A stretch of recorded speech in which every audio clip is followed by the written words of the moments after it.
વર્ણિવેશરમણીય દર્શનમ મંદહાસરુચિરાનનાંબુજં પૂજિतं સુરનરોત્તમૈર્મુદા ધર્મનંદનમહં વિચિંતયે. અસતો મા ષડ્ગમય તમસો મા જ્યોતિર્ગમય મૃત્યુર્મા અમૃતમ ગમય. ઓમ શાંતિ શાંતિ શાંતિ. અસ્મદ્ગુરુ સમારંભામ નાથયામૂન મધ્યમામ લક્ષ્મી વલ્લભ પર્યંતામ વંદે ગુરુ પરંપરા. આજની જ્ઞાન સભાની અંદર પધારનારા બધા જ ભગવત ભક્તોને વેદાંતાચાર્ય, પુરાણ ઇતિહાસાચાર્ય, એમએ ફિલોસોફી શાસ્ત્રી રાકેશભાઈના હેતપૂર્વક જય સ્વામિનારાયણ. ભક્તો, આજની આ જ્ઞાન સભાની અંદર આપણે બધા ભાદરવા સુધી ચતુર્થી અને ભાદરવા સુધી સપ્તમીના દિવસે તુલસી દ્વારા ગણપતિની પૂજા થઈ શકે છે આ વિષય પર થોડી વાત શ્રવણ કરશું. તો બધા જ શ્રોતાગણો એકાગ્ર મને કરીને આ પ્રવચન શ્રવણ કરે. તો શાસ્ત્રની અંદર એવા વચનો જોવા મળે છે કે અમુક દેવતાની પૂજામાં અમુક પુષ્પનો જ પ્રયોગ કરવો, પરંતુ અમુક પુષ્પનો પ્રયોગ ન કરવો. જેમ કે ભગવાન શંકરની પૂજામાં કેવડાનો પ્રયોગ થતો નથી. કેવલ ભાદરવા સુધી તૃતીયાના દિવસે જ ભગવાન શંકરની પૂજા કેવડા દ્વારા થઈ શકે છે.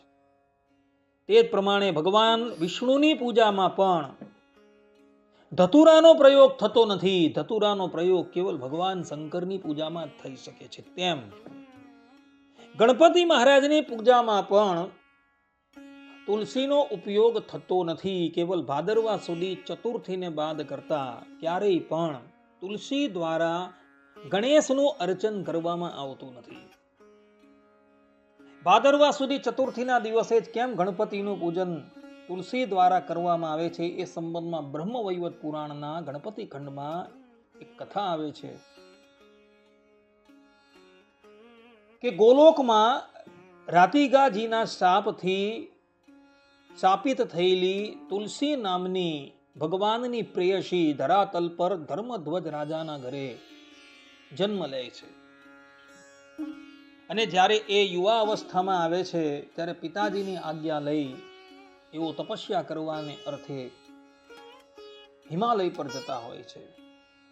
એ હિમાલય પર ગણપતિ મહારાજ પણ પહેલેથી જ તપસ્યા કરવા માટે આવેલા હતા. ગણપતિ મહારાજનું સ્વરૂપ એટલું બધું સુંદર હતું કે તુલસી ગણપતિ મહારાજને જોઈને એની સન્મુખ આકર્ષિત થઈ જાય છે.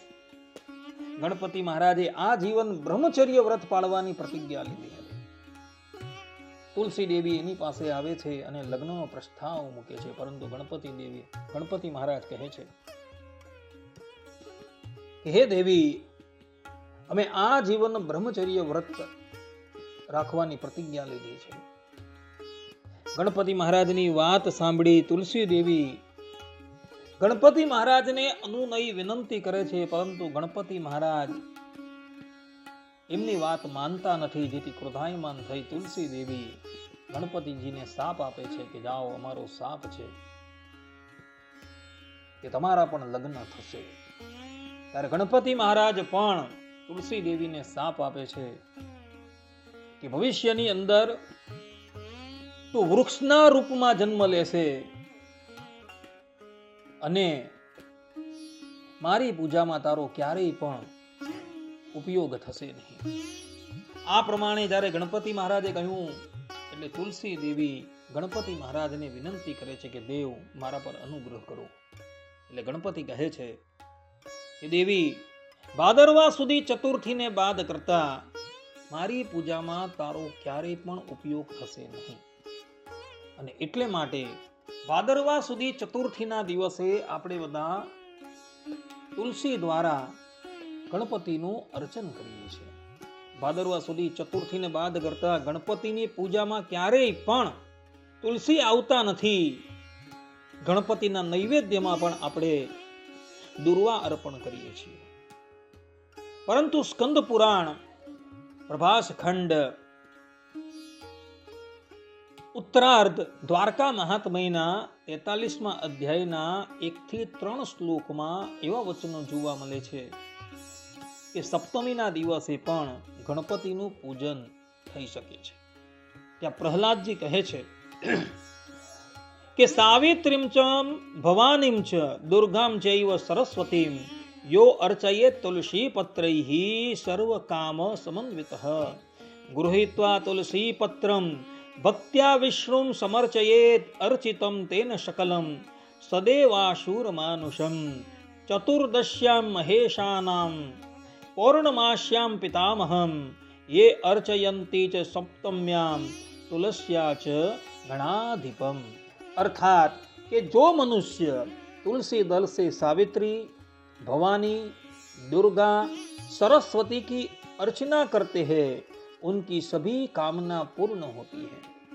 तुलसी पत्र लेकर भक्ति के साथ विष्णु पूजा करने से देवता, असुर, मानव सभी की अर्चना हो जाती है. तुलसी दल द्वारा चतुर्दशी को महेश्वर यानी महादेव की, पौर्णमासी को पितामह यानी ब्रह्मा जी की तथा सप्तमी को गणाधीप यानी गणपति की पूजा द्वारा वही फल लाभ होता है. आ प्रमाणे सप्तमीना दिवसे गणपतिनी तुलसीथी पूजा करवानुं विधान અહીં સ્કંદ પુરાણમાં આપવામાં આવેલું છે. તો ભક્તો, જે પ્રમાણે તમે ચતુર્થીના દિવસે એટલે કે ભાદરવા સુધી ચતુર્થીના દિવસે તુલસી દ્વારા ગણેશનું પૂજન કરો છો, તે જ પ્રમાણે તમે સપ્તમીના દિવસે પણ તુલસી દ્વારા ગણપતિની પૂજા કરજો, કારણ કે આ પ્રમાણેનું વિધાન આ સ્કંદ પુરાણમાં આપેલું છે. જે પણ કોઈક મનુષ્ય આ દિવસે તુલસી દ્વારા ગણપતિનું પૂજન કરે છે, એના દ્વારા દેવતા છે, મનુષ્ય છે ઇત્યાદિ બધાની જ પૂજા થઈ જાય છે. માટે સપ્તમીના દિવસે તમે બધા ગણપતિની પૂજા તુલસીથી અવશ્ય કરજો. જે લોકોએ આ સંબંધમાં કંઈ પણ જાણવું હોય એ સ્કંદ પુરાણ પ્રભાસખંડ ઉત્તરાર્ધ અધ્યાય 43 શ્લોક 1 થી 3 જોઈ લે, તેમાં આ વાત લખેલી છે. આટલું કહીને હું મારી વાણીને અહીં વિરામ આપું છું. સર્વે સંતુ નિરામયઃ, સર્વે સુખીનો ભવંતુ, સર્વભદ્રાણિ પશ્યન્તુ, મા કશ્ચિદ દુઃખ ભાગ ભવેદ. અસ્તુ. જય સ્વામિનારાયણ.